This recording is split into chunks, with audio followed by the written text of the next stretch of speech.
दुनिया के 9 ऐसे रोलर कोस्टर जिन्हें बंद कर दिया गया था, जिन पर आप आज करोड़ों रुपए देकर भी लाइट नहीं कर सकते हो। नंबर 9, मांटिस सीडर पॉइंट, जो ओहायो के सीडर पॉइंट अम्यूजमेंट पार्क में था, एक iconic stand up roller coaster था। इसे 1996 में लॉन्च किया गया था और यह अपने यूनिक डिजाइन और थ्रिलिंग एक्सपीरियंस के लिए फेमस था। लेकिन मैंटिस का ऑपरेशन बंद कर दिया गया था क्योंकि इसने राइडर्स को अनकंफर्टेबल एक्सपीरियंसेस देना शुरू कर दिया। स्टैंड अप डिजाइन, जो कभी इनोवेटिव माना जाता था, समय के साथ आउटडेटेड लगने लगा और इसे बाद में रुगरू में बदल दिया गया, जो एक फ्लोरलेस कोस्टर बन गया। मैंटिस का बंद होना फैंस के लिए बड़ा डिसअपॉइंटमेंट था, लेकिन सेफ्टी और कंफर्ट के लिहाज से यह जरूरी था। Number 8, Thunderbolt dream world, Australia का पहला स्टील लूपिंग रोलर कोस्टर था, जिसे 1983 में लॉन्च किया गया था। यह कोस्टर उस समय थ्रिल सीकर्स के बीच काफी पॉपुलर हुआ, लेकिन धीरे धीरे इसकी मेंटेनेंस और एजिंग इश्यूज ने इसे बंद करने पर मजबूर कर दिया। थंडरबोल्ट की आइकॉनिक डबल लूप और हाई स्पीड्स ने इसे एक अनफॉरगेटेबल एक्सपीरियंस बनाया था, लेकिन 2003 में इसे सेफ्टी कंसर्न्स और पुराने टेक्नोलॉजी के चलते परमानेंटली बंद कर दिया गया। थंडरबोल्ट का क्लोजर नॉस्टैल्जिया के साथ सेफ्टी इंप्रूवमेंट्स की भी एक एग्जांपल है। और नंबर 7, जेट स्टार कैसीनो पियर, जो न्यू जर्सी के कैसीनो पियर पर स्थित था, एक compact yet thrilling roller coaster था। इसकी कॉम्पैक्ट ट्रैक और शार्प टर्न्स ने इसे एक इंटेंस राइड एक्सपीरियंस दिया था, लेकिन 2012 में हरिकेन सैंडी के चलते पियर को भारी नुकसान हुआ और जेट स्टार कोस्टर को भी नुकसान पहुंचा। पियर का एक हिस्सा कोलैप्स हो गया और jet star coaster literally ocean में डूब गया। जेट स्टार का डूबना एक ट्रैजिक मोमेंट था और इसे फिर से नहीं खोला गया। यह कोस्टर हिस्ट्री में एक परमानेंट लॉस के रूप में दर्ज हो गया। नंबर 6, गैटलिनबर्ग माउंटेन कोस्टर, अपने फॉरेस्टेड टेरेन और यूनिक लेआउट के लिए जाना जाता था, जो इसे एक थ्रिलिंग और नेचर फ्रेंडली एक्सपीरियंस देता था। हालांकि कुछ सीवियर एक्सीडेंट्स के बाद इसे टेम्परेरीली बंद कर दिया गया था। कोस्टर की स्पीड और टर्न्स के चलते कई राइडर्स को इंजरीज हुई, जिसके कारण इसे फिर से डिजाइन करने की जरूरत पड़ी। हालांकि कोस्टर को सेफ्टी इंप्रूवमेंट्स के बाद रीओपन किया गया, लेकिन इनिशियल एक्सीडेंट्स ने इसकी रेपुटेशन को नुकसान पहुंचाया।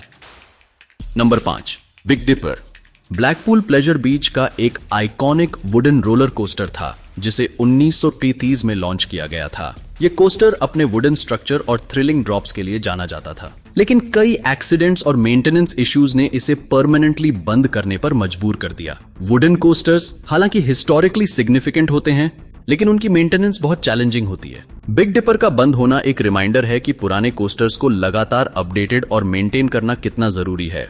ये नंबर 4, डर्बी रेसर, एक वुडन कोस्टर था जिसे 1911 में रिवियर बीच में बनाया गया था। यह एक यूनिक ड्यूल ट्रैक कोस्टर था, जिसमें राइडर्स एक रेस लाइक एक्सपीरियंस का मजा लेते थे। हालांकि कोस्टर की हाई स्पीड और वुडन डिजाइन के चलते कई बार एक्सीडेंट्स हुए, जिसमें कई राइडर्स को गंभीर चोटें आईं। सेफ्टी कंसर्न्स के चलते इसे 1936 में परमानेंटली बंद कर दिया गया था। डर्बी रेसर का बंद होना कोस्टर डिजाइन्स के एवोल्यूशन की ओर इशारा करता है, जहां सेफ्टी को टॉप प्रायोरिटी दी गई है।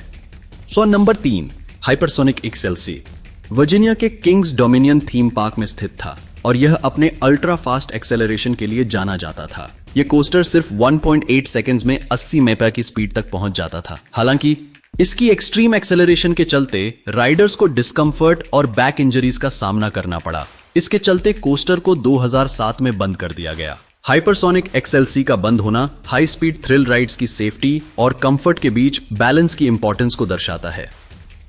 नंबर 2, फॉर्मूला 1, जर्मनी के नर्बर्गरिंग सर्किट में स्थित था और इसे फॉर्मूला 1 रेसिंग एक्सपीरियंस के रूप में डिजाइन किया गया था।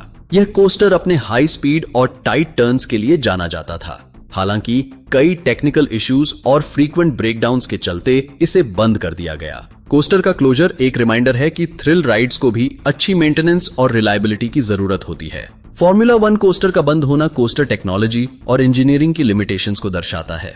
ये नंबर 1, फुजिन राइजिन 2, जो जापान के एक्सपोलैंड में स्थित था, एक इन्वर्टेड कोस्टर था और इसे एक मेजर एक्सीडेंट के बाद परमानेंटली बंद कर दिया गया। 2007 में एक ट्रैजिक एक्सीडेंट में एक राइडर की डेथ हो गई और कई लोग घायल हो गए थे। इन्वेस्टिगेशन में पता चला कि कोस्टर की सेफ्टी स्टैंडर्ड्स में कई कमियां थीं, जो इस हादसे का कारण बनी। फुजिन राइजिन 2 का बंद होना कोस्टर इंडस्ट्री के लिए एक वेकअप कॉल था कि थ्रिल राइड्स में सेफ्टी सबसे महत्वपूर्ण होती है।